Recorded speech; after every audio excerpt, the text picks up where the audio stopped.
बड़भागी तो है, लेकिन हनुमान से बड़े भागी नहीं है कोई। बड़भागी है, अति बड़भागी है, अतिशय बड़भागी, परम बड़भागी, लेकिन हनुमान जी सम नहीं कोई बड़भागी। हनुमान जी के समान कोई भी बड़भागी नहीं है। कैसे? रामचरितमानस में इसकी कथा बड़ा सुंदर प्रसंग गोस्वामी तुलसीदास जी ने राम दरबार से लेकर के हनुमत चरित्र की कथा का वर्णन करते हुए बताते हैं कि हनुमान जी कैसे बड़भागी बने।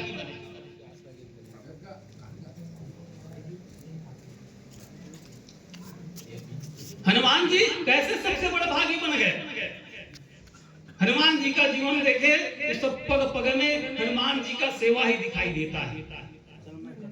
एक बार की घटना है कि अयोध्या में राज्याभिषेक होने के बाद राज दरबार लगा हुआ था।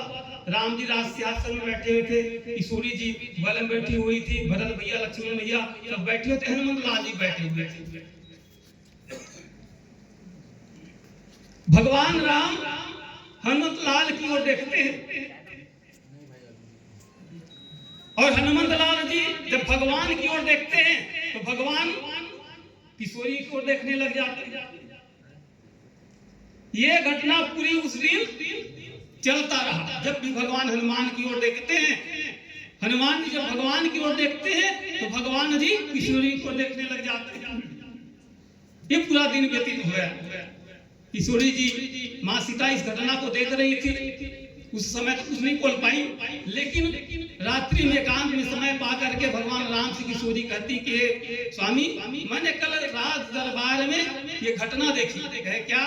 जब आप आप जो है हनुमान जी की ओर देखते थे और हनुमान जी आपकी ओर देखते थे, तो आप हनुमान से हाथ नहीं मिला सकते थे, आप मेरी ओर देखते थे। ये कारण मुझको समझ नहीं आया।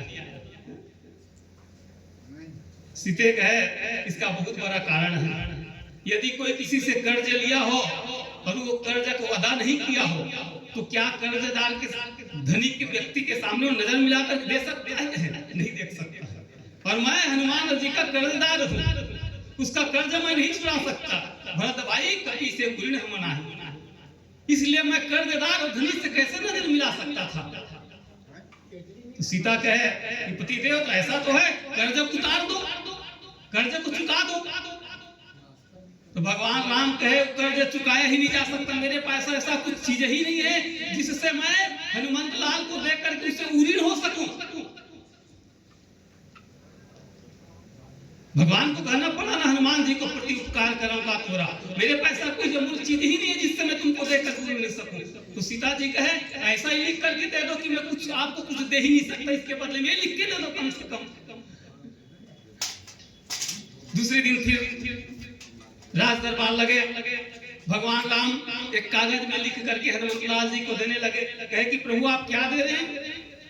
कि हनुमंत मैं आपके किए हुए कर्म से पूरी नहीं हो सकता, कुछ दे नहीं सकता मेरे पास, लेकिन ये जो लिखा हूं मैं आपको दे ही नहीं सकती। यही है, आपने मेरे को सब कुछ दिया, आपके ही कारण विभीषण को लंका का राज मिला, आपके ही कारण सुग्रीव को किष्किंधा का राज मिला और तुम्हारे ही कारण अयोध्या का राज मुझको मिला, लेकिन तुझको क्या मिला? मैं इसके बदले आपको कुछ नहीं दे सकता। भगवान के सामने हनुमंत लाल हाथ जोड़ करके कहने लगे हे प्रभु आपने मुझको जो दिया वो दुनिया में कोई नहीं दे सकता। आप कहते हैं कि मेरे कारण विभीषण को लंका का राज मिला, मेरे कारण विभीषण सुग्रीव को किष्किंधा का राज मिला, और क्षमा करना प्रभु आप अयोध्या के राजा मेरे कारण बनना, ऐसा सोच आपकी सोच है। लेकिन प्रभु हनुमान जी हाथ जोड़ करके प्रभु के चरणों में मस्तक नमाते हुए कि प्रभु आपको तो एक पद मिला अयोध्या का, सुग्रीव को एक पद मिला किष्किंधा का, विभीषण को एक पद मिला, लेकिन मेरे प्रभु आपके दो पद मिल रहे हैं, इससे बड़ा और क्या हो सकता है? इसलिए हनुमान जी बड़भागी है। ये हनुमान से बड़भागी कोई नहीं हो सकता।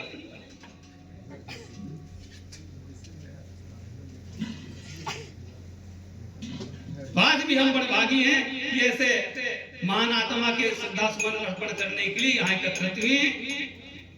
समय को देखते हुए और कुछ समय मिले तो भजन सुनने का प्रयास करते हैं। हमारे महान आत्मा महान सज्जन लोग आए जिसके मुखारबिंद से सुनने का सौभाग्य मिला। प्रेम से बोला रामचंद्र की जय।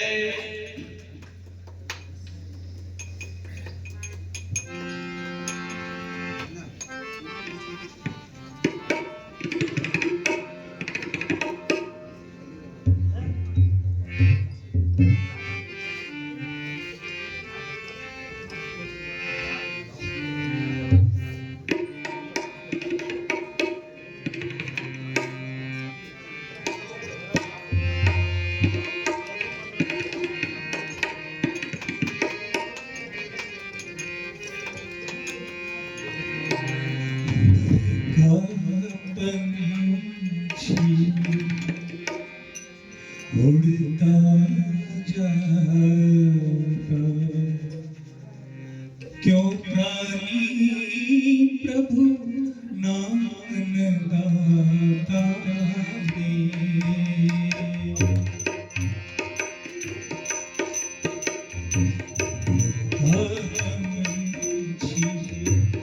उड़ता जाता क्यों प्राणी प्रभु नाम गाता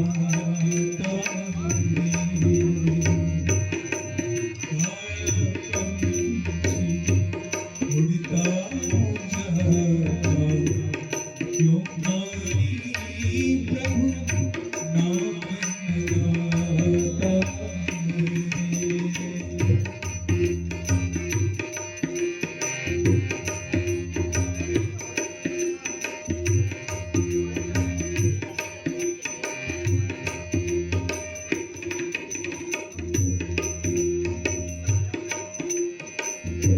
किसे पता है क्या होगा,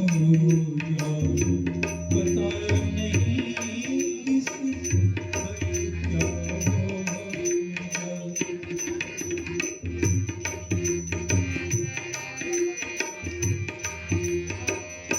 किसे पता है क्या होगा, पता नहीं किसे क्या होगा। चक्र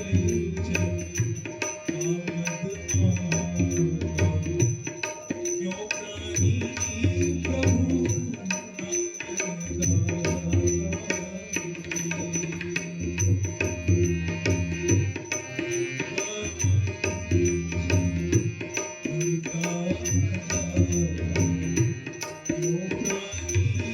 प्रभु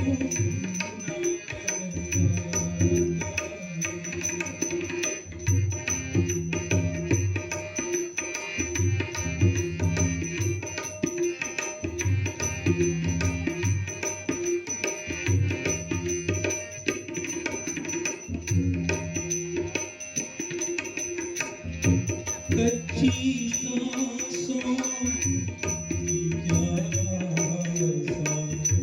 कर जाए कब बंद तमाशा।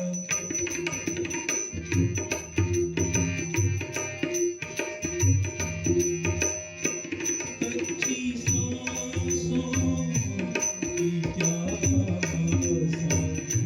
कर जाए कब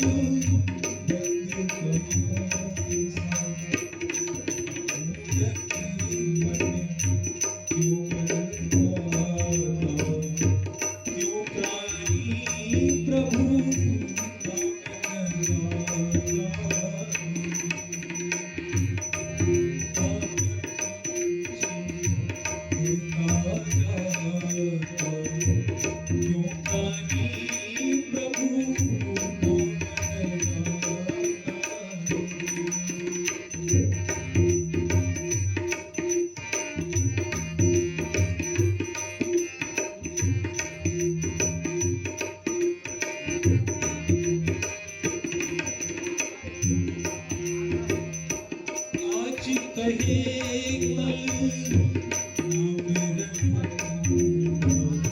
कल आए तो कल जब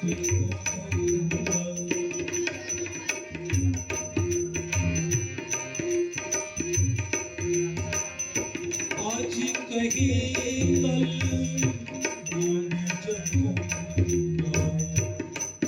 आए तो कल जब दूंगा मातल कभी लौट नहीं आएगा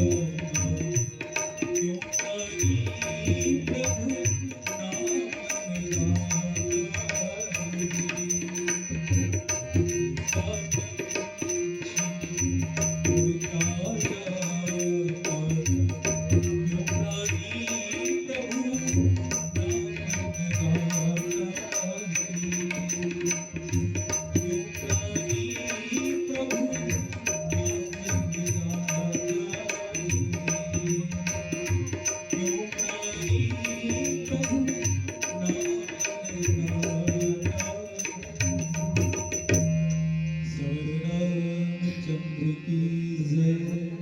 प्रेम से बोल राजा रामचंद्र की जय। हनुमंत लाल जी सबसे बड़ भाग, उसका जीवन सेवा से कुट कुट करके भरा हुआ है। जहां देखो सेवा ही सेवा है, कुछ लेने की चाह नहीं है। हनुमान जी इसीलिए भगवान के परम भक्त हुए और बड़भागी का उपाधि हनुमान जी को मिला। राज्याभिषेक होने के बाद सभी बंदर वालों को जितने आज सबको भगवान अपने अपने गृह जाओ, सब अपने अपने घर को चले जाओ, सबको विदा किए। यहाँ तक के अंगद को भी विदा किए। अंगद को कुछ दूर तक छोड़ने के लिए हनुमान लाल जी जाते हैं। फिर अंगद जी हाथ जोड़ के हनुमान जी को कहते हैं, हनुमान जब भी राज दरबार लगे और वहां सामने एक जगह खाली दिखाई दे तो मेरे प्रभु को याद कराना। यदि भगवान पूछे कि जगह खाली है कैसे है तो बताना ये अंगद जी का जगह है। करहु दंडवत प्रभु ईसना तुम ही कहो कर जोर, बार बार रघुनाथ ही सुरति करवाए हो। भगवान को मेरी याद दिलाना कि प्रभु ये अंगद का स्थान है जो खाली है। अंगद जी हनुमान से कहने लगे, अभी तक तो हम दोनों बड़भागी थे, बड़भागी अंगद हनुमान चरण कमल चापत विधि नाम। लेकिन आज मैं कह रहा हूं, अंगद कहने लगे हनुमान आज दो बड़भागिनी है, आज मुझसे बड़भागी तुम हो। तो मुझको तो भेज दिए भगवान ने, आपको अपने चरण कमलों में रख लिया। इसलिए मैं आज कह रहा हूं कि हनुमान सब को नहीं बड़े भाग्य, आज मैं भी बड़े भाग्यवान नहीं हूं, तुम ही सबसे बड़े भाग्यवान हो। जब भगवान अपना लीला संवरण करके साकेत लोक को जाने लगे तो भगवान हनुमान जी के चलने के लिए कि हनुमान जी चलो चलेंगे, कहे कहां प्रभु, साकेत लोक को चलते हैं। तो हनुमान लाल जी कहने लगे भगवान क्या वहां आपकी कथा होती है? तो भगवान कहने लगे वहां तो कथा मेरी नहीं होती, वहां तो मैं ही होता हूं। तो भगवान मुझको यही छोड़ दो, जब तक आपकी कथा होगी तब तक मैं यही रहूंगा।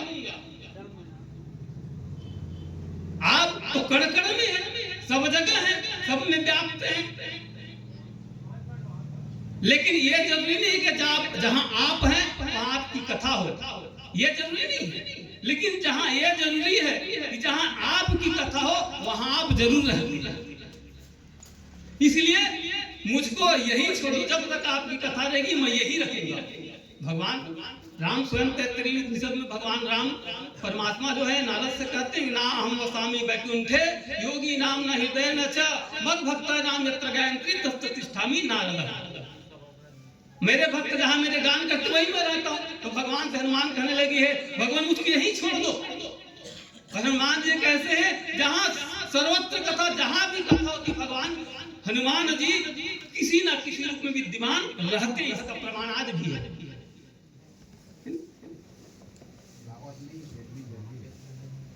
हम यहाँ कथा में बैठे हैं, लेकिन हो सकता है दूसरे जगह जहीं कथा हो हम वहां नहीं जा सकते। वहां कब पहुंचेंगे, हम यहाँ से उठ करके वहां जाएंगे तब विद्यमान रहेंगे। यह हम एक ही जगह रह सकते।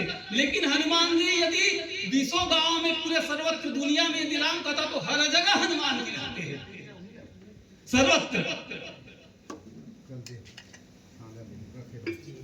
यत्र यत्र रघुनाथ कीर्तनम तत्र तत्र कृतमस्तांजलि। जहां जहां भगवान की कथा होती हनुमान का रहना जरूरी है। तक लगे भगवान जहां आपकी जब तक कथा रहेगी मुझको यही छोड़ दो, मैं यही रहना चाहता हूं। तो भगवान बताए ना, 7 जो चिरंजीवी महापुरुष कहे गए हैं उसमें हनुमान जी भी हैं जो आज भी दुनिया में चिरंजीवी है। एक छोटा सा संस्मरण में सुना करके निवाणी को विराम दूंगा समय को देखते हुए। ब्रह्मलीन स्वामी राजेश्वर जी सरस्वती महाराज का एक संस्मरण सत्य घटना है। ये हनुमान जी के बारे में है कि आज चिरंजीवी कहे जाने वाले हनुमान जी आज भी विद्यमान हैं।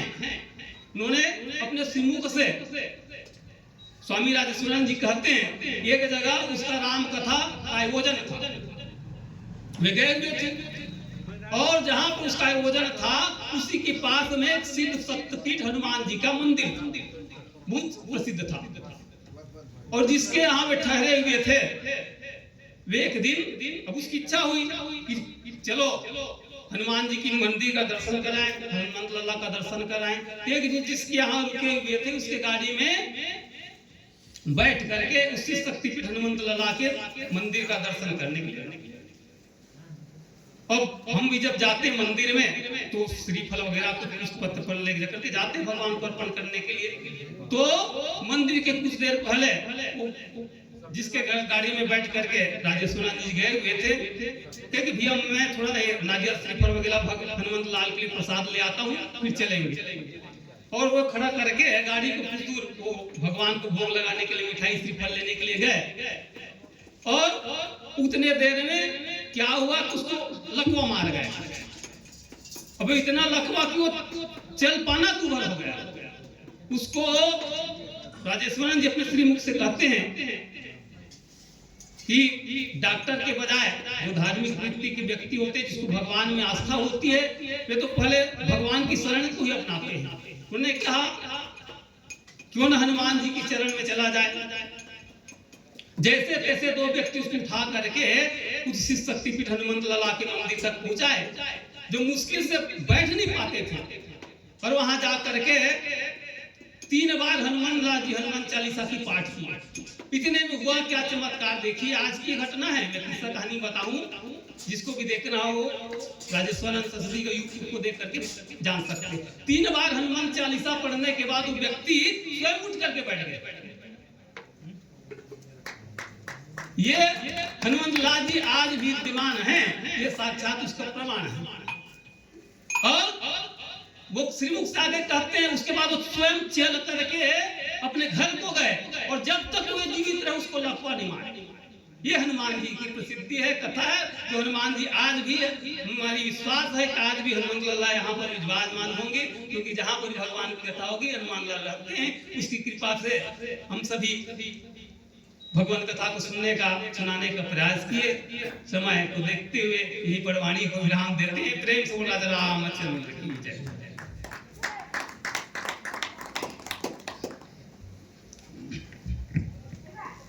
बहुत बहुत हृदय से धन्यवाद आदरणीय भागीरथी सचिव भैया जी। हम सबका परम सौभाग्य है कि आप आज बहुत ही अनमोल समय निकाल करके हमारे बीच उपस्थित हुए हैं। वैसे आप स्वास्थ्यगत कारणों से हमारे बीच उपस्थित नहीं हो पाए और सचिवों का दायित्व कुछ ज़्यादा है और इस बार SIR की ड्यूटी भी लगी हुई है। इस कारणों से आप हमारे बीच ऐसे सत्संग के कार्यक्रमों में आप नहीं पहुंच पाते, इसके लिए कोई दिक्कत नहीं है। और प्रयास रहेगा गुरुदेव भैया जी कि आप हमें हमेशा सहयोग प्रदान करते रहेंगे। इस आशा के साथ हृदय से धन्यवाद।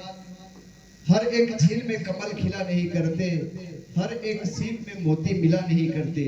ये तो कृपा है मेरे राम की, ये तो कृपा है मेरे राम की, क्योंकि ऐसा सत्संग हमेशा मिला नहीं करता।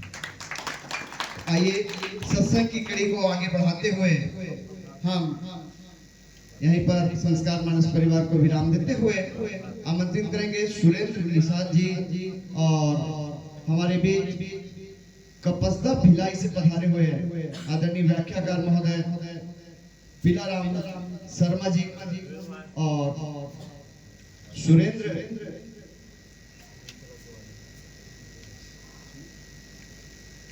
क्षमा चाहेंगे ग्राम दरचूरा से हमारे बीच पधारे हैं संगीतकार आदरणीय डॉक्टर साहब। आपके संगीत के माध्यम से भजन श्रवण करेंगे और व्याख्यान की कड़ी में आदरणीय शर्मा जी हमें व्याख्यान सुनाएंगे। तबला पर संगत करेंगे सुंदर साहू जी, सहयोग प्रदान करेंगे रमेश ध्रुव जी, इंद्र कुमार निषाद जी सहयोग प्रदान करेंगे। तो आपसे निवेदन कि आप अति शीघ्र इस पावन मंच में पधारने की अपार दया करेंगे। सुंदर भैया तबला पे सहयोग प्रदान करेंगे।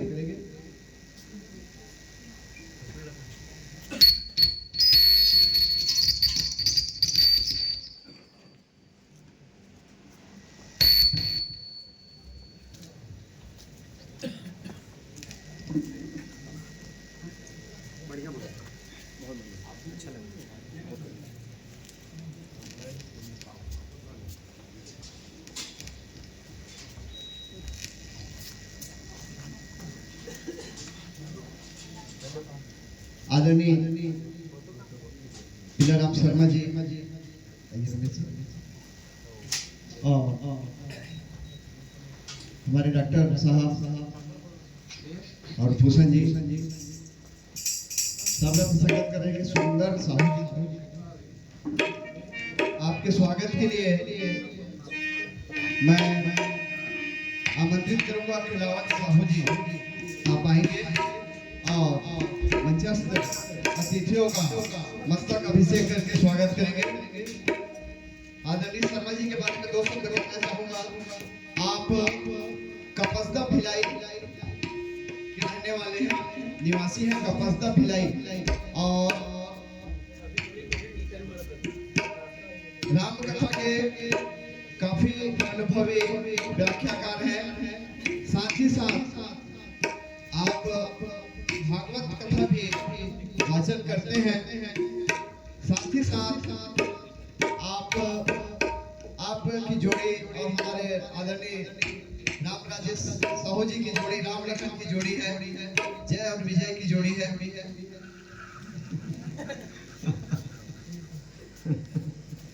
और आप दोनों के प्रयास बहुत अद्भुत रहते हैं और आप लोगों के माध्यम से हमें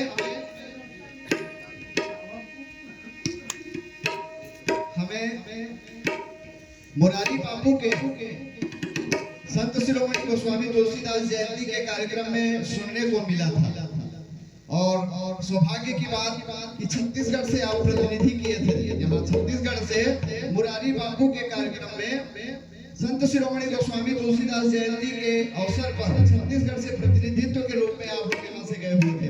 तो ज्यादा मैं कुछ न कहूँ, आप का समय चूंकि आज आपका ऑनलाइन व्याख्यान भी होना है, तो इन शब्दों के साथ आप सादर 45 मिनट के लिए यह पावन मंच सुपुर्द करते हैं।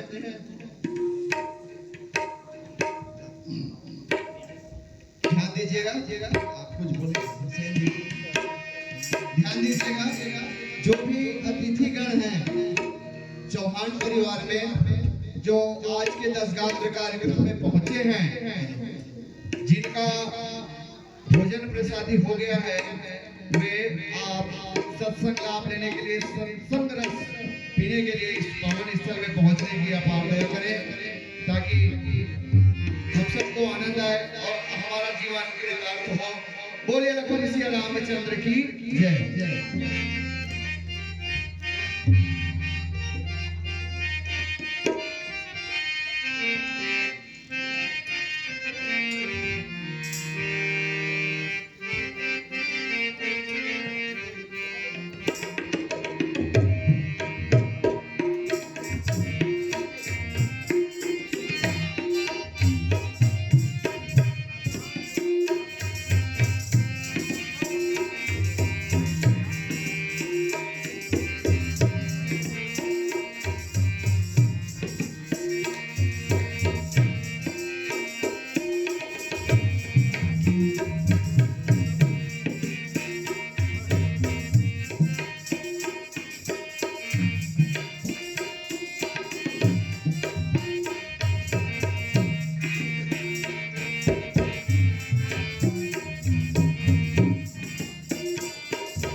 येन तस्मै श्री गुरवे नमः।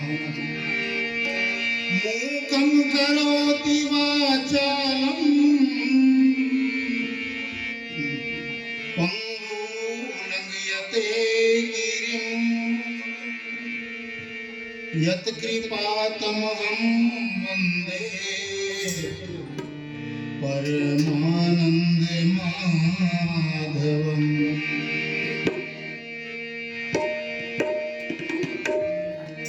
भरत प्रिय राम चंद्र की जय।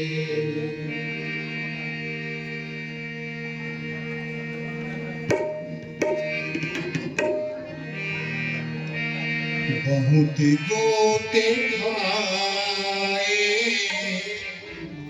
संभलने न पाए।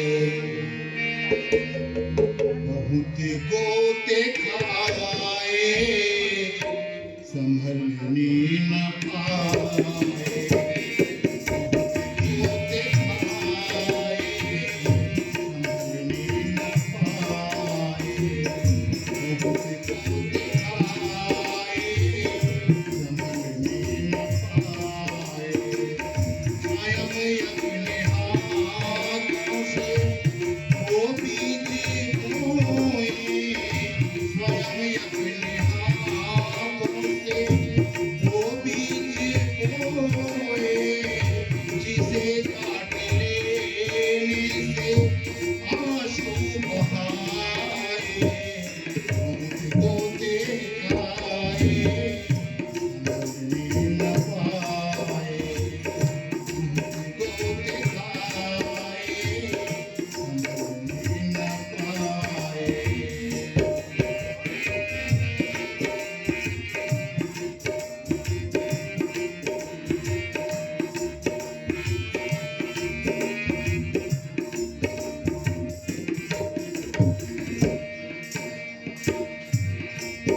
मूल्य जीवन के हम तो समझे ना सके।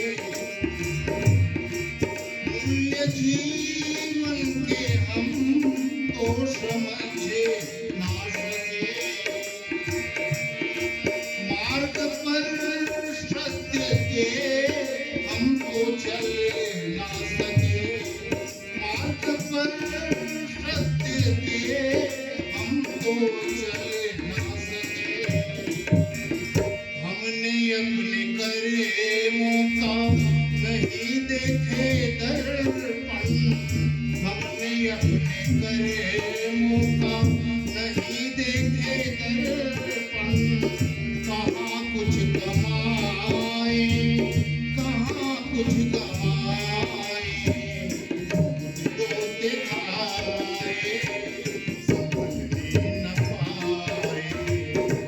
बहुत गोते खाए संभलने न पाए। स्वयं अपने हाथों से वो बीज बोए। जिसे काट लेने से आंसू बहाए। बहुत गोते खाए संभलने न पाए। बहुत गोते खाए संभलने न पाए।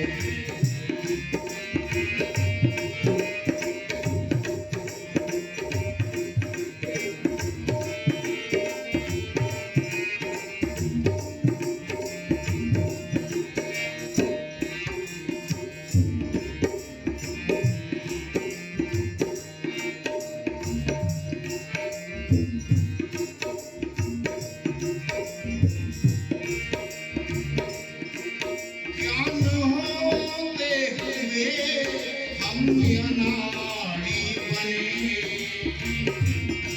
ज्ञान होते हुए हम अनाड़ी बने। मोह में वासना के पुजारी बने। मोह में वासना के पुजारी बने।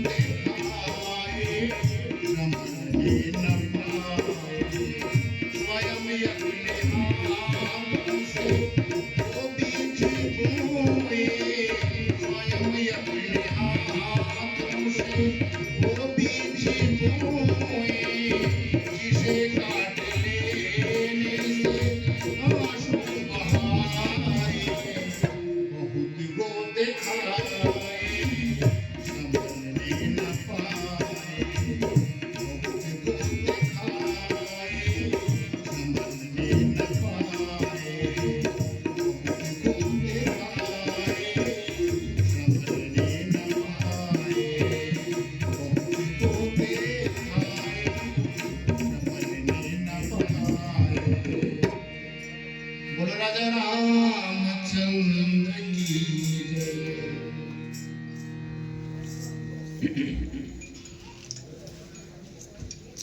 बोलिए श्यावर रामचंद्र की जय।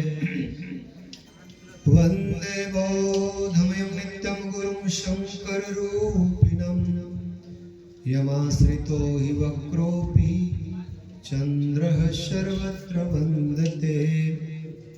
कृष्ण केशव कृष्ण केशव कृष्ण केशव पाहि माम्। राम राघव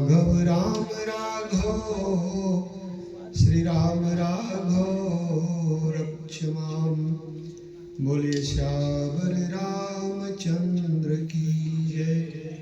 इको घटाओ, इको कम कर दो। श्री राम घटाइए, हल्का रखिएगा। श्री राम श्री राम श्री राम श्री राम श्री राम श्री राम। और घटा सकते हैं, बेस कम कर दो। श्री राम श्री राम श्री राम श्री राम श्री राम श्री राम।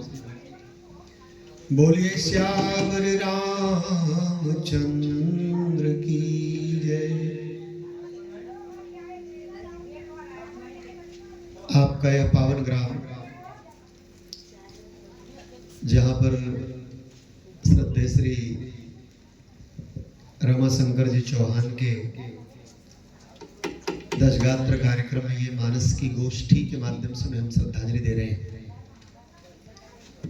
सभी पधारे हुए हमारे परिजन, मानस के जुड़े सज्जन, माताएं, बहनें, परिवार के लोग, मानस से जुड़े सभी सज्जनों को मेरा सादर प्रणाम है।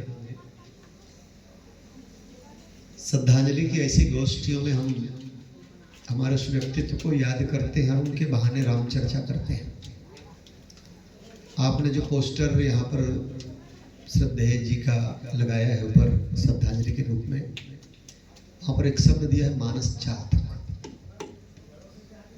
मानस के व्यक्तित्व जिसने मानस को ही अपनी आयु के साथ सदैव जिया, उनके शरीर के विश्राम की स्थिति में मानस की गोष्ठी के माध्यम से उन्हें हम श्रद्धांजलि दें।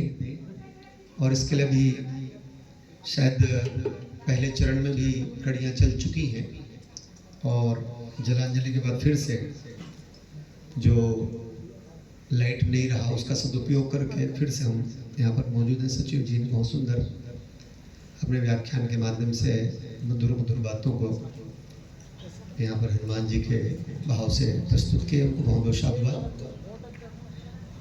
आइए मूलतः दशरथ जी को केंद्र में रख करके बेटों के द्वारा उनके प्रति जो भावनाएं हैं उन बातों को लेकर आपके बीच में आने जा रहा हूँ। वैसे श्रद्धांजलि गोष्ठी में बहुधा हम लोग जटायु जी की चर्चा, महाराज दशरथ की मृत्यु की चर्चा, शबरी जी की चर्चा और श्राद्ध के संदर्भ में बहुत सारी बातें लेकर आते हैं। और कुछ समय से मैंने अपने लिए सिस्टम बदला है कि उन्हीं बातों को अन्य माध्यमों से भी हम कैसे रख सकते हैं। तो मैं एक पंक्ति ले लूं। जिनी रचि विधि भड़ भयो विधाता, जिन्हीं रचि विधि बड़ भयो विधाता, महिमायवधि राम पितु माता। जिनको रच करके ब्रह्मा जी भी बड़े हो गए, निज करनी कछु कतहु न देखी। ब्रह्मा जी राम जी के विवाह में जब शामिल हुए तो अपनी करनी नहीं देखी। उनको लगा यार मेरा कोई मेहमान ही नहीं, मैं यहाँ पे आया हूँ और यहाँ पर जो भी चीजें दिखती है वो मेरे निर्मित की नहीं है, मैंने जो बनाया है उससे बाहर का है। भगवान शंकर गदगद ने कहा, अरे यार तू अपनी कृति देख रहा है उस जगह पर जहाँ अपने पिता की शादी में आया और अपना फोटो ढूंढ रहा है। अपने पिता की शादी में आकर के तू अपना फोटो ढूंढ रहा है। मतलब राम जी कौन है? राम जी तुम्हारे बाप हैं, और बाप की शादी में बेटा अपने आप को ढूंढे तो मिलेगा क्या? तो ब्रह्मा जी ने कहा, ठीक कहते हो, बाप की शादी में बेटे का फोटो भी नहीं मिल सकता, क्योंकि बेटा तो बाप के विवाह के बाद ही आता है। पर जिन ही रचि विधि बड़ भयं विधाता। ठीक है, मैंने राम को पैदा नहीं किया, लेकिन राम को पैदा करने वाले महाराज दशरथ को तो पैदा किया। दशरथ तो मेरी निर्मित है। तो जिन ही रच विधि बड़ भयं विधाता, बोले जिनको रच करके विधाता भी बड़े हो गए हो। महिमा अवधि राम पितु माता, महिमा उसकी है कि राम के पिता और माता महाराज दशरथ हुए हैं। तो आई मैं जिन बातों को लेकर के आपके बीच कहना चाह रहा हूँ, 4 बेटों की 4 अलग अलग मनस्थिति महाराज दशरथ की अपनी भावनाएं। महाराज दशरथ जब ये कहते हो कि हार रघुनंदन प्राण प्रीते, तुम बिन जियत बहुत दिन बीते, हार रघुनंदन राम प्रीते। सचमुच में मैं राम जी के बिना इतना दिन जी रहा हूं। राम जी के नहीं आने की सूचना जब बिल्कुल स्पष्ट तौर पर महाराज सुमंत जी के द्वारा मिल गई, तो महाराज सुमंत की स्थिति का वर्णन तुलसीदास जी महाराज बहुत विशिष्ट ढंग से करते हैं। भगवान राम ने महाराज सुमंत को विदा करते हुए कहा कि तुम पितु सरिष, तुम मेरे पिताजी के जैसे हो, और तुमको करना यह है, बोले जाकर के संदेश आए सा देना कि राज्य की सुरक्षा हो जाए, महाराज जी की सुरक्षा हो जाए, ये दायित्व तो आपका है। सब प्रकार कर्तव्य तुम्हारे। गोल भी हो कोई बात नहीं, मैं जोर से बोलूंगा और हम लोग जितना सुन लेंगे। तो आप जान लीजिए कि भगवान राम ने सुमंत महाराज से कहा, सब प्रकार मुनि कर्तव्य तुम्हारे, सब प्रकार तुम्हारा कर्तव्य है कि पिताजी की रक्षा हो, राज्य की रक्षा हो, प्रजाजनों की रक्षा हो, तो दायित्व तो आपको निभाना है। सुमंत महाराज को विदा करते हुए महाराज राम के शब्द जो हैं उससे भिन्न महाराज लक्ष्मण के शब्द। लखन कहे कछु वचन कठोरा, लखन कहे कछु अनुचित बानी। तो आप गौर करें, यही है एक पिता के जब 4 संतानें हो और 4 संतानों के द्वारा पिता के संदर्भ में चारों की अलग अलग बातें आएंगी। हर बेटा अपने मुताबिक अपने पिता को आकलन करता है। तो भगवान राम ने कुछ कहा, महाराज लक्ष्मण ने कुछ कहा, महाराज भरत ने कुछ कहा, शत्रुघ्न कुछ कहे ही नहीं। मैं केंद्र में महाराज दशरथ को लेकर के रमा शंकर चौहान जी के बहाने देखिए नाम पे जहाँ रमा शंकर, ऐसे रमा कहें तो रमा तो लक्ष्मी का नाम कहा गया, लेकिन यहाँ पर मैं रमा को रमा के रूप में नहीं ले रहा हूँ। राम और शंकर अद्वैत, राम और शंकर अलग अलग नहीं, राम और शंकर एक है, वही रमा शंकर है।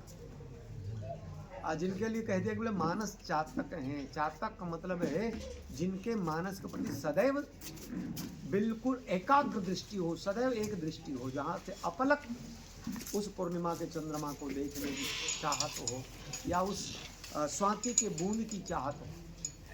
तो मानस की बूंद के सिवा कुछ और नहीं। तो एक पिता के संदर्भ में पुत्रों की अलग अलग जो बातें आती हैं, लेकिन महाराज दशरथ के संदर्भ में जो बातें आई उसका सार क्या है, रमाशंकर जी के बहाने में आपके बीच कुछ निवेदन करने जा रहा हूँ। स्वाभाविक तौर पर आपके गांव में आने का अवसर लगातार मिल जा रहा है, और भाई ने बहुत अच्छी कहती जय विजय की, जय वीरू की जोड़ी है। जोड़ी तो है, जय वीरू की हो चाहे जिसकी हो, जोड़ी तो है। जोड़ी इसलिए कह सकते हैं, हम दोनों भाई चल करके हमारी यात्रा तो बागोडार तक बाइक में हो जाती है। अभी हम पिछले महीने में बागोडार हमारी ठंड के ही बीचों में हमारी एक यात्रा हुई और दोनों भाई बाइक में, हम लोगों ने हाँ कह दिया तो हाँ कह दिया। मुझे एक घटना याद है, हमारी एक यात्रा अमेरी में तुलसी जयंती की थी, और तुलसी जयंती के समय वैसे भी बारिश होती रहती है, और आप चाहे जितना रेनकोट जितना पहन लें आप भीगने से बच नहीं सकते। बारिश के अनुपात पर निर्भर है, हल्की बारिश हो रही तो रेनकोट बचा सकता है, पर तेज बारिश हो रहा तो आप नहीं बच पाएंगे। और हम दोनों भाई घर से भीगते हुए निकले हैं और रात 10 बजे तक भीगे ही हुए थे। हमारी यात्रा थी, हम लोगों ने स्वीकृति दी हुई थी, और हम लोग वही बहुत विषमता है तब हम लोग काटते हैं कि नहीं जाने का कोई कारण वैसा बन जाए, कोशिश पूरी करते हैं अपनी बातों को निभाने की। तो सुबह 10 बजे से लेकर रात्रि 10 बजे तक हम गीले ही थे और वो यात्रा हमने करी थी दोनों भाई। तो हमारी ललित भाई से चर्चा हुई और ललित भाई ने हमारा रिटर्न कॉल नहीं किया हमें कि फिक्स है कि गैर फिक्स है। हमारा विलम्ब आने का कारण यही है। कल ही राम राजेश भाई ने कहा कि वो 9 तारीख वाला कार्यक्रम मुझे लगता है पोस्टपोन्ड हो गया है, तो हम कल खाली हैं। पर आज लगभग 12 बजे, पौने 12 बजे के आसपास राम राजेश जी का कॉल आया। मैं पूजा में था, पूजा के दौरान मैं अटेंड नहीं करता, थोड़ी देर में अटेंड किया पूजा संपन्न होने पर। बोले यार वहाँ से संकेत आ रहे हैं, हमको अभी चलना है, और मैं तुरंत आ रहा हूँ। अब बिल्कुल चलेंगे, कोई प्रॉब्लम नहीं। तो वस्तुतः समझ लीजिए, चाहे कड़ियाँ प्लस हो चाहे माइनस हो, चौहान जी की इच्छा का स्वरूप है। वो मानस चातक हैं, तो मानस के बिंदु को लेकर हम लोगों को यहाँ तक आने का अवसर मिला है। उनके प्रति श्रद्धा के मैं सुमन अर्पित करते हुए आप सबको सादर प्रणाम निवेदन करते हुए, दशरथ जी को केंद्र में रखकर पुत्रों के द्वारा जो उनके प्रति भावनाएं हैं उनको ही व्यक्त करने की सफर। महाराज दशरथ के संदर्भ में यदि विधाता को भी छोटा बना दिया गया, जिन्हि विरचि बड़ भयउ विधाता, जिनकी रचना करके ही विधाता बड़े हो गए, अर्थात बाप को रच दिया तो बाप हो गए, बाप को बना दिया तो बाप के बाप हो गए। वस्तुतः बाप का भी बाप तो यार विदय बाजू में, जो बेटा बनकर के आएगा, अपनी कृपा से बेटा बनकर, चाहो तुम ही समान सुत प्रभुसन कवन दुराओ, आपके जैसा बेटा चाहिए, बेटा बनकर के आ गए। और बेटा बनकर के आए हैं, लेकिन बेटा बनने से बात पूरी नहीं, बल्कि बेटा बनकर जो दायित्व तो पिता के लिए बेटा करता है वो कर रहे हैं। क्या महाराज राम जी के शब्द, महाराज लक्ष्मण के शब्द, महाराज भरत जी के शब्द, महाराज दशरथ जी के संदर्भ। महाराज राम जी वन में गए और वन में जाकर के जब सूचना दे दी गई कि महाराज आपको लौटाने की बात कही गई, 2-3 दिन घुमा करके लाने को कहा गया है, और तब इनने कहा कि महाराज एक बात जान लो, मैं तो एक ही बात कहता हूँ, शिव दधीचि हरिचंद नरेशा, धर्म कारण ने सारे कष्ट सहे और मैं लौट जाऊं तो उचित नहीं होगा। तो मेरा लौटना संभव नहीं है। माँ सीता को भी लौटने की बात कही गई, पर राम जिस पर बिल्कुल अचल हो, राम जिसको त्यागने को तैयार नहीं हो, क्या सिया जी त्याग देंगी? और लक्ष्मण जी को तो कहा ही नहीं जा सकता, लेकिन सबके शब्द अलग अलग आए महाराज दशरथ के लिए, और यही दशरथ जी के वैशिष्ट का परिणाम है। इसलिए मैंने जानबूझकर पंक्ति ली है, जिन्हि विरचि बड़ भयउ विधाता।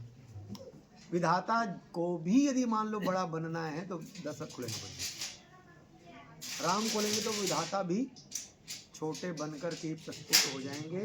निज करनी कछु कतहु न देखी। तो महाराज राम जब ये कहते हैं तमसा तट पर, जब सुमन महाराज को विदा कर रहे हैं, उन्होंने कहा कि भाई लौटना तो संभव नहीं है, बस एक दायित्व तो मैं आपको सौंपता हूँ, आप मेरे पिता के समान हैं, और पिता को बचाने की जिम्मेदारी, महाराज दशरथ के राज्य को बचाने की जिम्मेदारी, प्रजाओं के संदर्भ में सही सदुपदेश देने की बारी हो, चाहे महाराज भरत को समझाने की बारी हो, ये सारे दायित्व मैं आपको सौंपता हूँ। लखन कहे कछु अनुचित बानी, वहां पर शब्द है लखन कहे कछु अनुचित बानी, लेकिन सुमंत महाराज जी जब कहते हैं लखन कहे कछु वचन कठोरा, लखन कहे कछु वचन कठोरा, अब बरज राम पुनि मोहि निहोरा। बार बार निज शपथ देवाई, कहु न तात लखन लरिखाई। बेटा योग्य ही नहीं, बेटा का अपने पिता के प्रति समर्पण हो। वैसे मैं आज के शब्दों में इसको इस शब्द से आरंभ करना चाहता हूँ, I proud of my father. मैं अपने पिता पर गौरव करता हूँ। ऐसे भी बेटे मिलेंगे, ऐसे भी संतान मिलेंगे जो यही कहते हैं, my father is my icon. मेरे पिताजी मेरे आदर्श हैं, मैं अपने पिताजी पर गर्व करता हूँ। पर ऐसे भी बेटे मिलेंगे जो ये कहें, हमारे पिता ने हमें क्या दिया। अलग अलग बच्चों की अलग अलग बातें होती। नालायक बेटा जो होता है ना, तो नालायक कहता है, बाप ने हमारे लिए क्या किया। मेरा एक भाई है जो शब्द कहता है, एक बात जान लो, माना आपके 4 बच्चे हों तो 4 बच्चे में 3 को लायक बना दो चलेगा, 3 को लायक बना दो चलेगा, लेकिन एक बेटा नालायक भी रहना चाहिए। क्यों? क्योंकि लायक बेटा आपको आग नहीं दे पाएगा। लायक बेटा आपको आग नहीं दे पाएगा, क्योंकि वो लायक होने के नाते आपसे दूर रहेगा। क्योंकि लायक है, वो कहीं ना कहीं नौकरी में होगा, हो सकता है विदेश में रहे, कहीं और रहे। पर एक बेटा नालायक जरूर रखना, ताकि आपकी बॉडी को आग देने के लिए कोई नालायक बेटा होना चाहिए। नालायक का मतलब लाख गाली देता हो कोई बेटा अपने बाप को, पर नालायक बेटा कुछ कर नहीं सकता, इसलिए किसके पास रहेगा। और आखिरी में आग ही कौन देगा? नालायक बेटा ही देगा। तो आग बचाने के लिए कोई नालायक बेटा भी रखो, ताकि आपको आग दे सके। क्योंकि लायक, अच्छा इसको रामायण दशरथ के साथ देख लें। इसका मतलब ये नहीं मैं भरत को नालायक कर रहा हूं, माफ करें, मेरा उद्देश्य ऐसा नहीं है। लायक बेटा राम यदि मान लो जटायु जी की अग्नि संस्कार करने के लिए वन चले गए हो, महाराज दशरथ स्वयं कह रहे हो, जिनने कह दिया कि राम देत नहीं बने गोसाई, सब पुत्र मोहे प्राण खिनाई, राम देत नहीं बने गोसाई।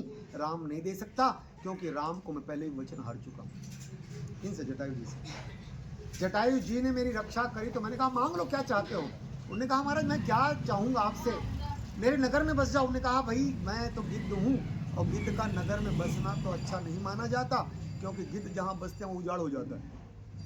और मैं कैसा मित्र हूँ जो आपका उजाड़ चाहूँगा, नहीं बसना चाहूँ। तो ठीक है कोई बात नहीं, और कुछ मांग लो। तो जटायु जी ने कहा महाराज ठीक है, आप देना ही चाहते तो मैं एक ही बात कहता हूँ, जिस दिन आपकी संतान हो तो बड़ा बेटा मुझे दे देना। संतान होने की संभावना नहीं, मांग लिया, क्योंकि संतान चौथा बना के बेटा हुआ नहीं। तो जिस दिन हो जाए, संभावना न है इसलिए इन्होंने कहा हो जाए तो मुझे दे देना। तो इन्होंने कहा भैया हो गया है तो मैं तो दे चुका हूँ।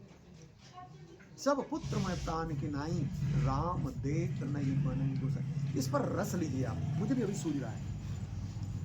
यदि मान लो एक नालायक बेटा आपके शरीर को फूकने के लिए आपके पास हो, तो कोई लायक बेटा उस योग्य व्यक्तित्व को, परहित बस जिनके मन माही तिन कह जग दुर्लभ कछु नाही। योग्य बेटा योग्य को आग दे, किसी योग्य को जिसको आग देने के लिए शायद नालायक बेटा भी ना कर दे। मालूम नालायक बेटा वहां रहेगा तो अरे यार इसको मैं आग दूंगा, एक काम कर, बोले तू नगर पालिका की गाड़ी में डाल के आ जा, लेकिन मैं आग नहीं दूंगा, क्योंकि नालायक है तो मुफट है ना। पर लायक कहेगा ना ये कौन है। मैं आज एक वीडियो देख रहा था अपने मोबाइल में, बोले कुछ घटना घटी, ये रूस की घटना का एक स्वरूप था, और काफ़ी लोग मारे गए उस दौरान। और मारे गए तो उस दौरान मारे जाने पर समझ लीजिए, अब लाशें बहुत हो जाए तो एक साथ जलाने की व्यवस्था की जाती है, क्योंकि अलग अलग जलाना मुश्किल होता है।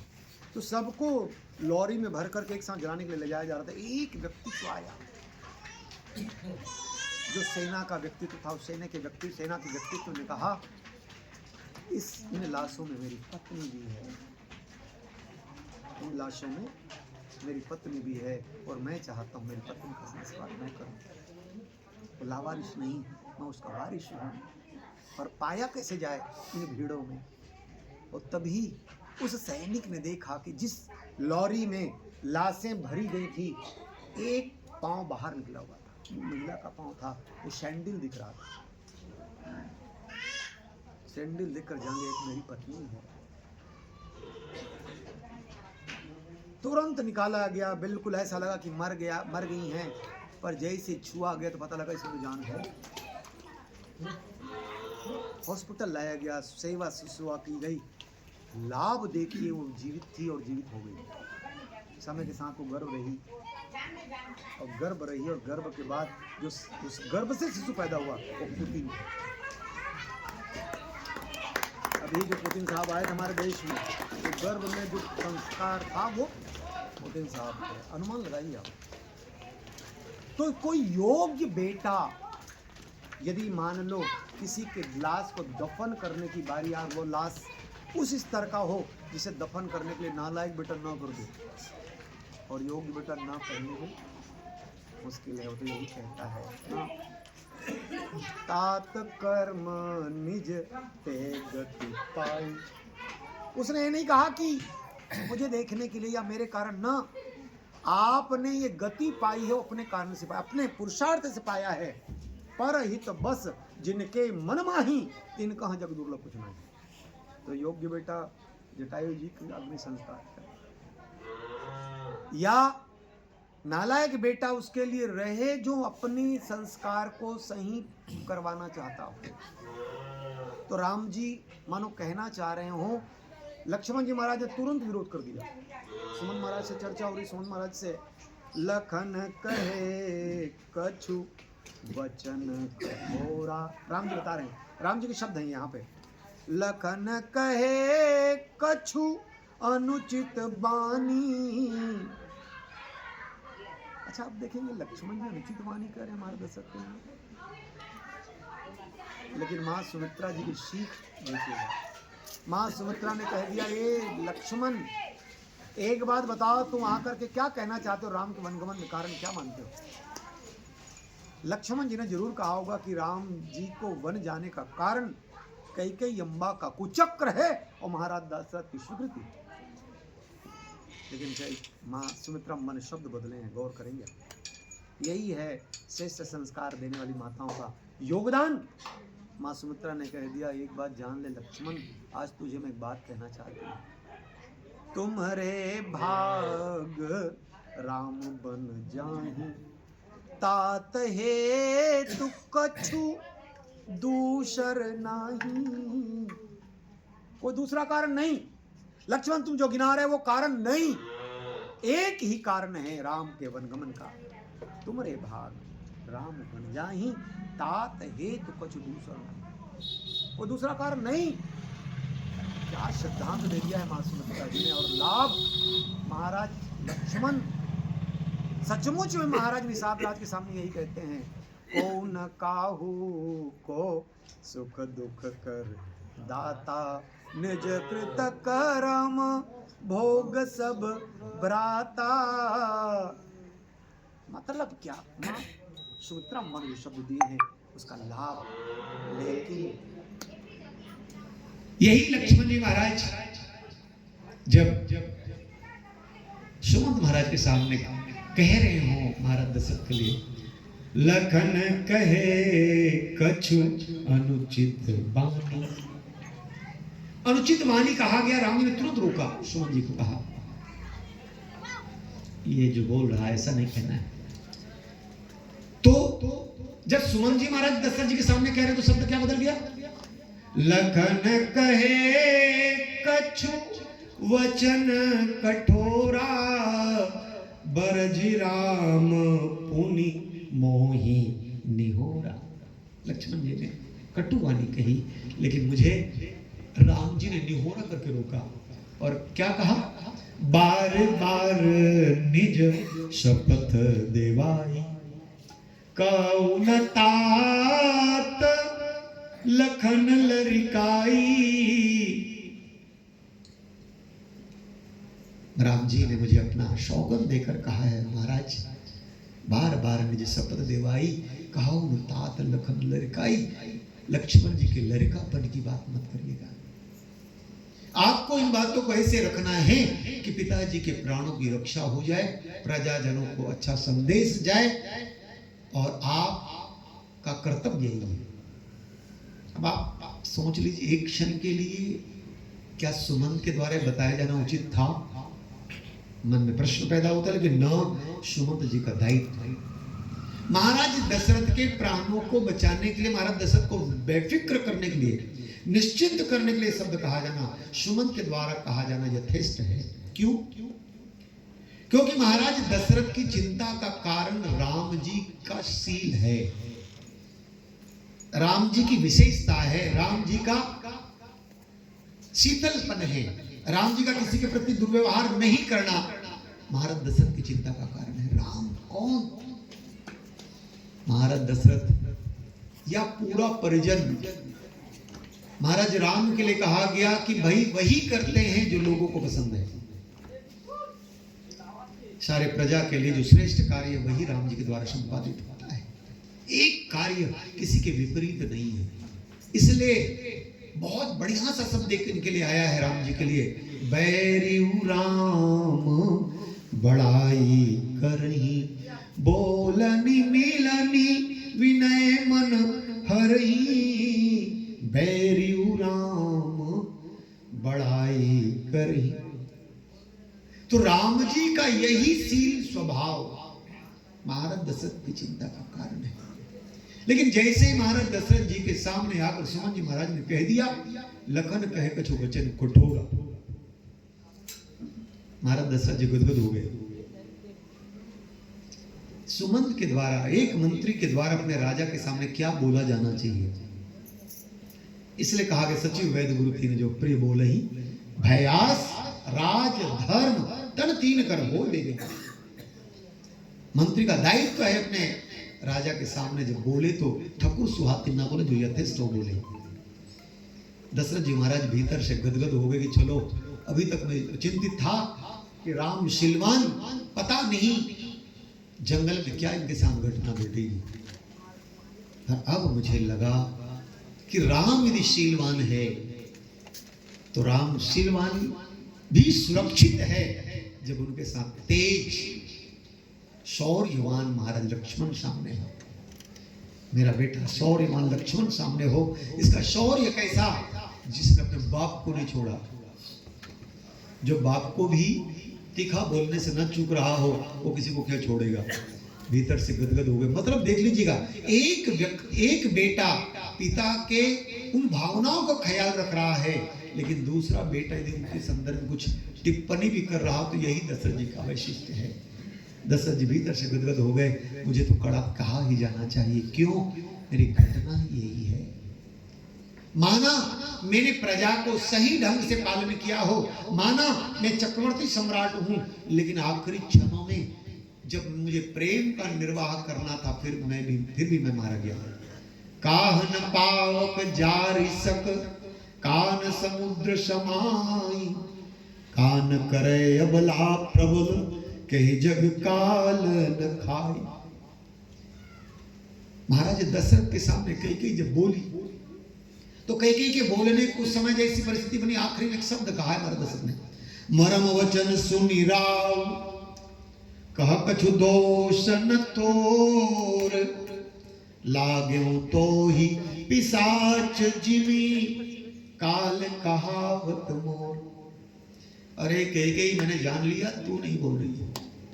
मरम वचन सुनि राव, कह कछु दोष न तोर, तुम्हारा कोई दोष नहीं। क्या? मरम वचन सुनि राव, कह कछु दोष न तोर, लाग्यो तो ही पिशाच जिमी। तुमको पिशाच लग गया है और तुम्हारे मुंह से तू नहीं बोल रही है। काल कहावत मोर, मेरा काल ही तुम्हारे मुंह से बोल रहा है। मतलब ये कि महाराज दशरथ ने जान लिया कि जो बोलने वाली है, कैकेयी के मुंह का अवलंबन लिया है, बोलने वाला काल है। और काल जब बोले तो काल के गाल में समाने से कोई रोक नहीं सकता। इसलिए यहाँ पर महाराज सुमन जी ने एक शब्द बढ़िया उपयोग किया है। मुझे लग रहा था मैं इसी पंक्ति को लेकर बोलूं। पर चूंकि मैं भाई जी को संकेत कर चुका था, चारों भाइयों को लेकर बोलने वाला हूँ। जन्म मरण सब दुख सुख भोगा, हानि लाभ प्रिय मिलन वियोगा, काल कर्म बस होहि गोसाई, बर बस राति दिवस की नाई। ये पंक्ति मुझे मिला तो मुझे लगा मैं इसमें बोल लूं, पर मैं आपको संकेत कर चुका था, इसलिए मुझे चारों भाइयों पर जाना, तीन भाइयों पर जाना है। तो महाराज राम महाराज दशरथ की चिंता है, और सचमुच महाराज दशरथ तो राम के प्रति प्रीति का जो स्वरूप है वो देख लें। महाराज राम के प्रति प्रेम ऐसा महाराज दशरथ का, जब महाराज राम मनु रूप में आए हैं तो उन्होंने कहा मांगो क्या चाहते हैं, और तब उन्होंने कह दिया चाहो तुम ही समान सुत प्रभु सन कवन दुराऊ। कौशल्या जी को, शत्रुपा जी को जो 6 वरदान दे दिए, फिर से राम जी ने महाराज मनु की ओर देखा, कुछ और बदलना है, संशोधन करने का, तो पूरक एजेंडा डालना हो डाल लो, बेटा बनना मुझे बना करके बुला रहे हो, लेकिन ये जब 6 मांग करी तो डांटो, जोड़ना जोड़। महाराज मनु ने कहा सुत विषय तव पदरति हो, मोहि बड़ मूढ़ कहे किन को, तुम्हारे चरणों में बेटे जैसा प्रेम हो। सुत विषय, अच्छा करके देखेंगे, बेटे के चरणों में बाप का प्रेम सही लगता है क्या? कौन बाप हो जो वो बेटे के चरणों को प्रेम मांगेगा? लेकिन क्या स्वरूप है महाराज मनु का। उन्होंने कहा सुत विषय, आपके चरणों में प्रेम तो, लेकिन बेटा जैसा है। अब आप अनुमान लगा लो, यदि मान लो मांगने वाले ने चरणों में बेटे जैसा प्रेम मांगा हो, तो राम जैसा बेटा तो उनके चाल में क्यों न विशेषता होगी। मेरा आचरण क्यों श्रेष्ठ न हो, क्योंकि मेरे बाप ने मेरा पांव मांगा है, मेरे पिताजी ने मेरे पांव को मांगा है। मेरे आचरण श्रेष्ठ होने चाहिए, क्योंकि मेरे पिता की अपेक्षा मेरे चरणों पर है, और मेरे एक आचरण में कोई त्रुटि होगी, चोट किसे लगेगी? मेरे बाप को लगेगी। तो मेरा आचरण श्रेष्ठ होना चाहिए, इसलिए चरण।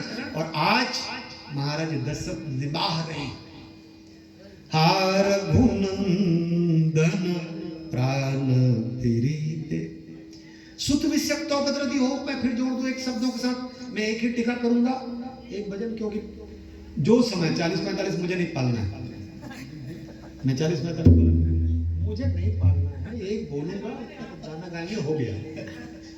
तो मैं जो निवेदन कर रहा हूं, सचमुच में महाराज राम, पिता को यदि पुत्र का ख्याल है, तो पुत्र को पिता का ख्याल होगा ही। ये दोनों तरफ से प्रेम, दोनों तरफ से होता है साहब।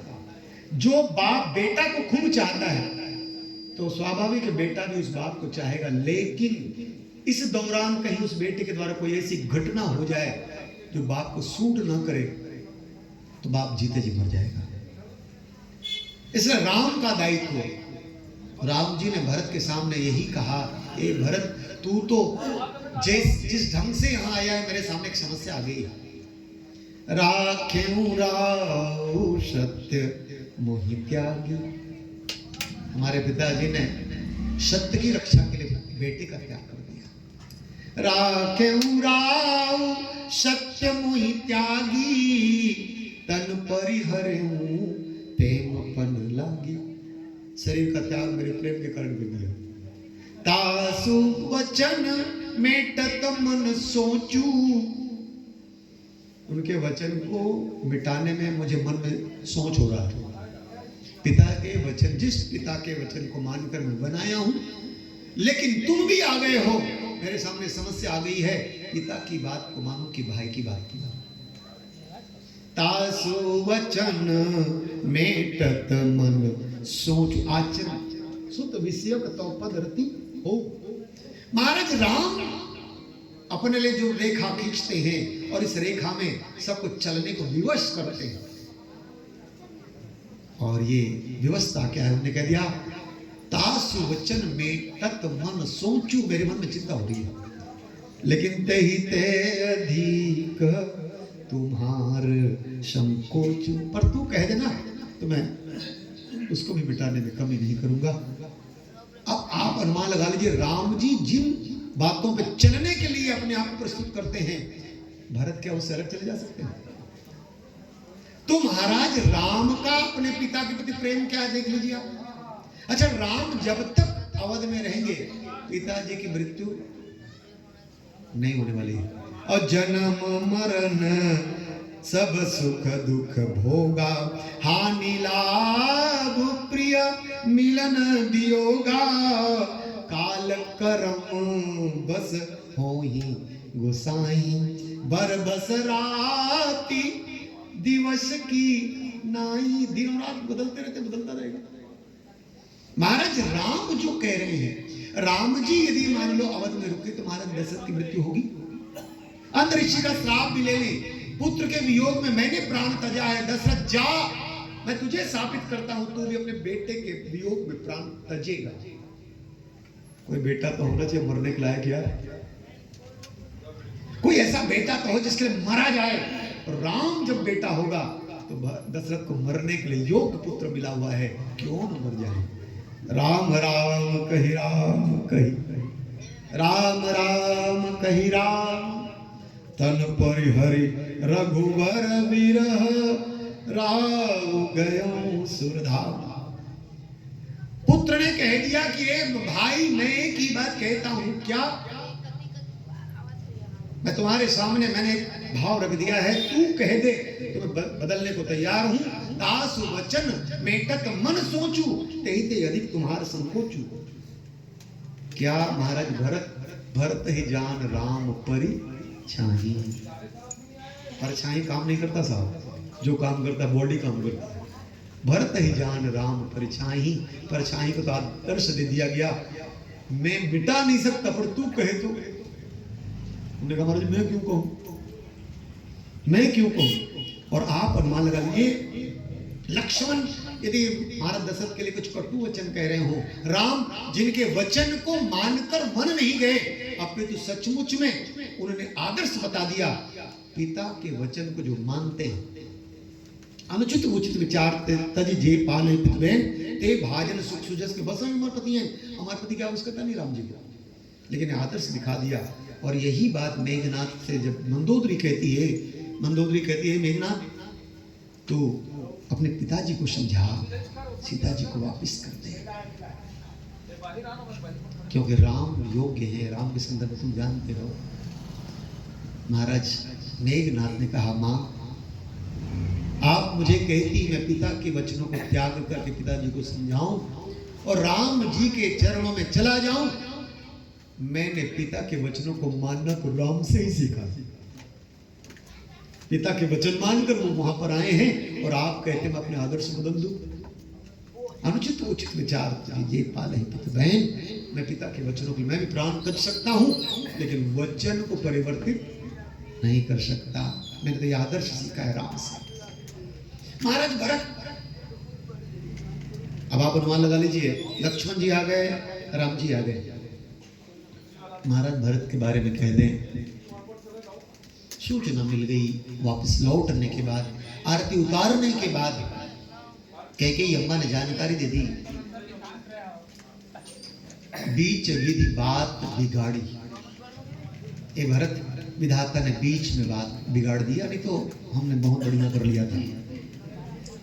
भाई मंत्रा सहाय, ये मंत्रा सहायता करी और हमने राजगादी तुम्हारी बनवा ली, लेकिन बीच में एक घटना गड़बड़ हो गई, महाराज दशरथ नहीं रहे। तुरंत भरत जी ने कहा, महाराज दशरथ जी ने, पिताजी ने रहे, चोट तो लगी, लेकिन चोट लगने के बाद तुरंत संभल उन्होंने कहा, महाराज नहीं रहे तो राम जी कहाँ हैं। और राम जी के वनगमन की सूचना जैसे महारानी कैकेयी ने रखा है। मैंने 2 वरदान मांगे, पहला वरदान तुझे राजगादी मांगी, दूसरा वरदान राम को वन मांगा। शब्द देखे तुलसीदास जी महाराज का, भरत विसर्ग पितु मरण। घटना पिताजी की बॉडी पड़ी है। भरत विसर्ग पितु मरण, सुरत राम बन गौन। राम जी के वन गमन की सूचना मिली और महाराज भरत कह उठे,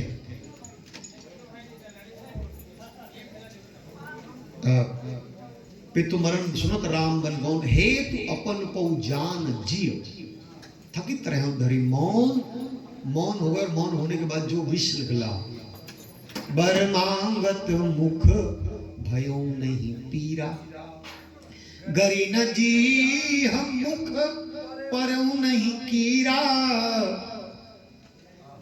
बाप मरा पड़ा है यार, और बाप मरा पड़ा है, लेकिन बड़े भाई का वनगमन शाल गया है महाराज भरत को। भूल गए भरत विश्रम पितु मरण, बॉडी पड़ी है, महाराज दशरथ भूल गए। कितनी बड़ी बात और कितनी कड़ी बात है। उन्होंने तो साफ साफ कह दिया, वर मांगत मुख भयो नहीं पीरा, गिरी न जी मुख परयो नहीं कीरा।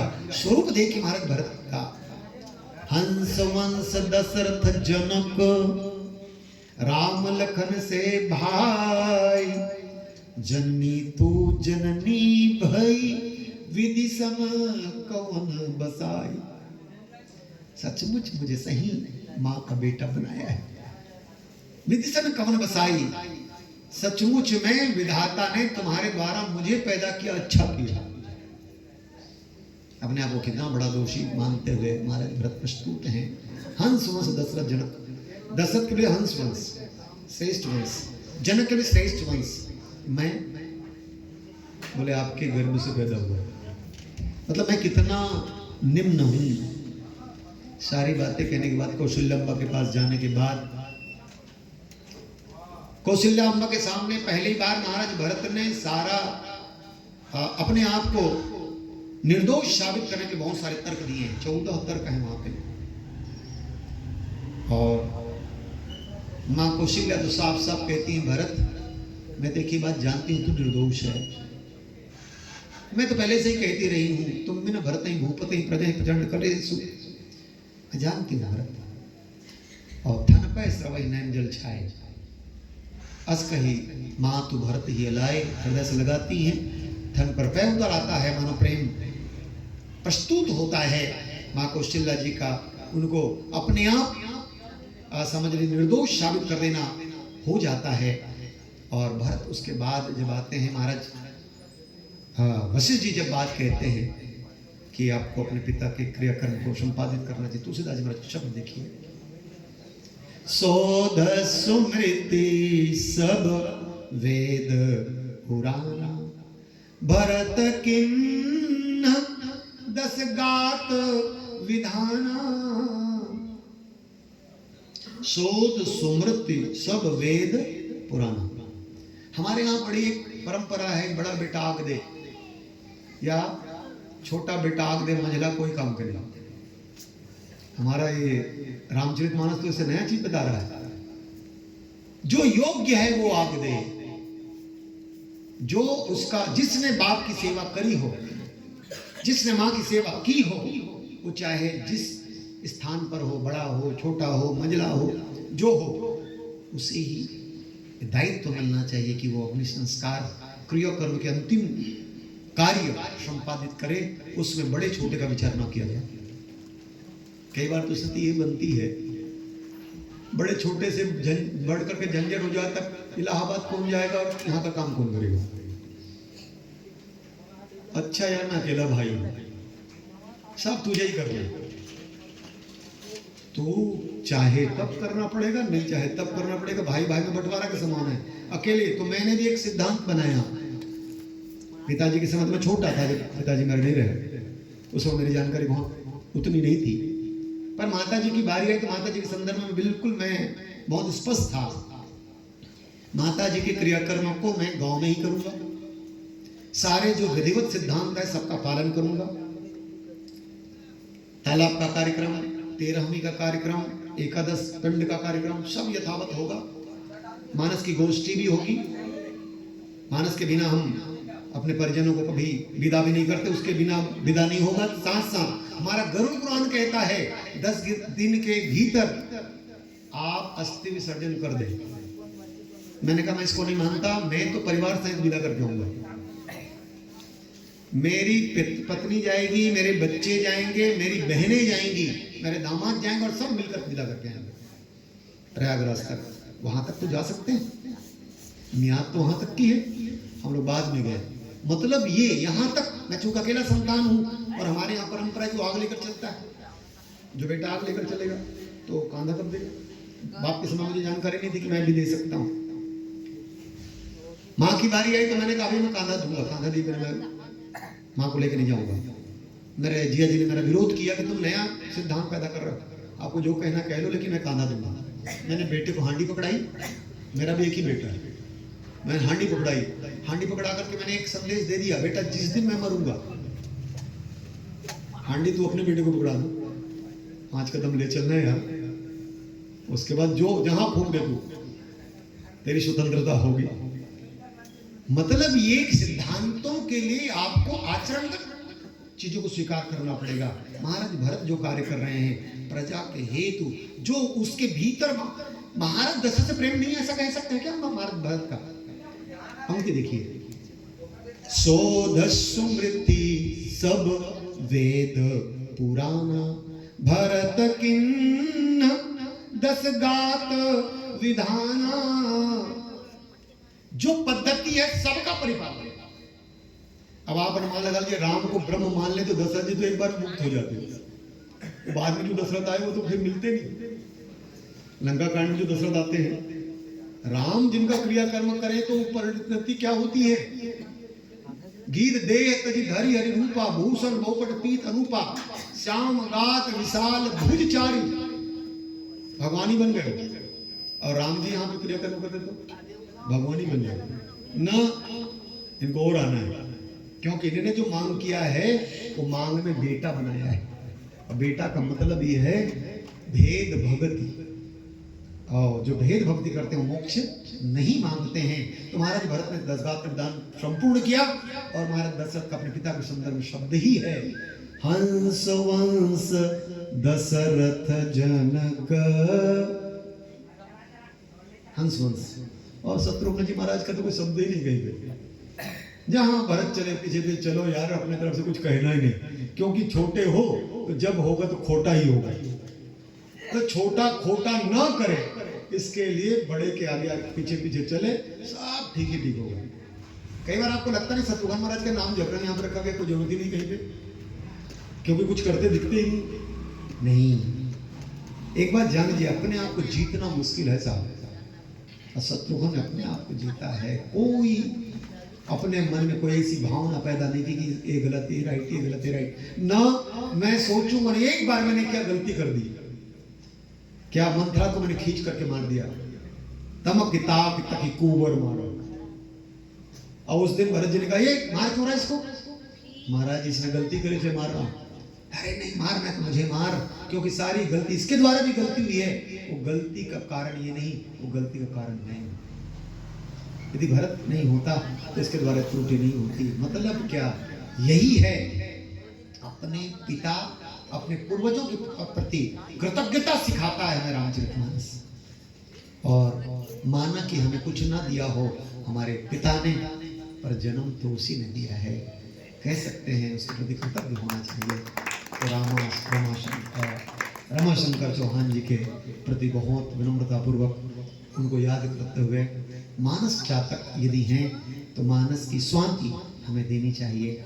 आप सबों के प्रति बहुत विनम्रतापूर्वक प्रणाम निवेदन करते हुए हम रमाशंकर जी के लिए बस यही चाहते हैं, मानस के चातक हैं तो चातक त्रिषित जल स्वाति लगे रहें और आप मुक्त ना हो, आते जाते रहें, ताकि राम कथा का बिंदु हमें भी मिलता रहे और आपको भी मिलता रहे। इन्हीं भावनाओं के साथ बोले श्याम रामचंद्र की जय।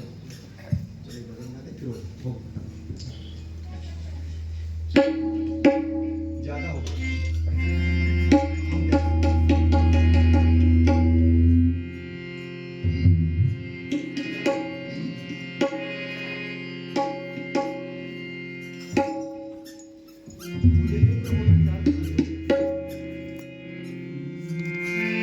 आज धन्य मैं धन्य यद्यपि सब विधिहीन, निज जन जानी राम संत समागम दे भरत प्रिया राम चंद्र की सुख के सब साथी दुख में न को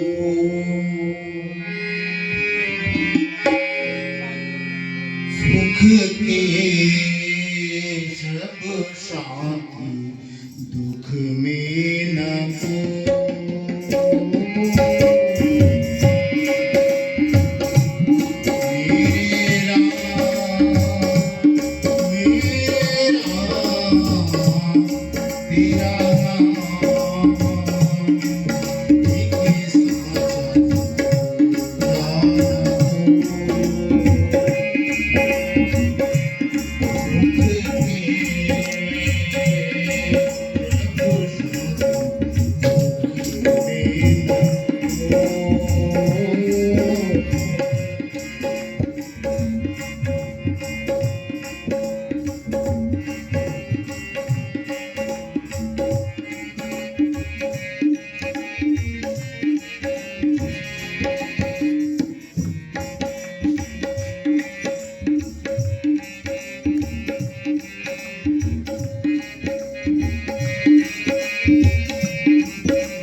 हेलो,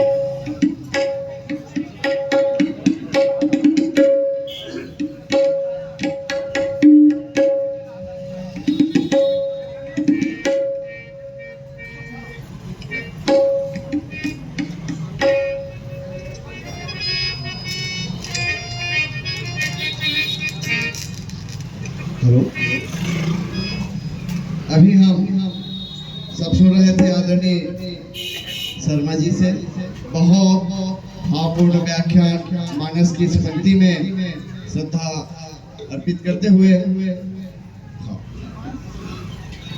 और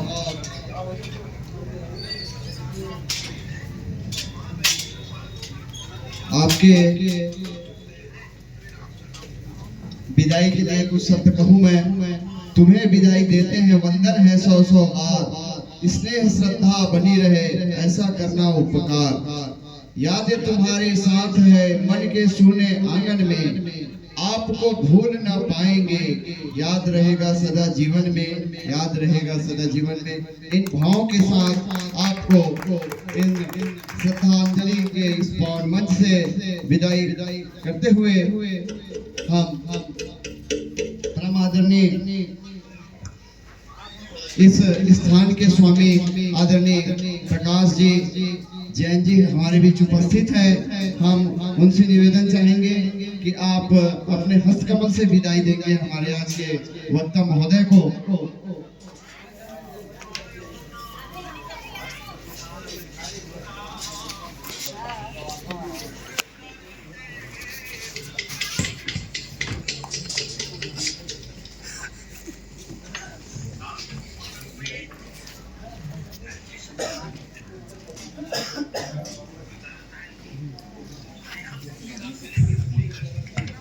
आइए इसके पश्चात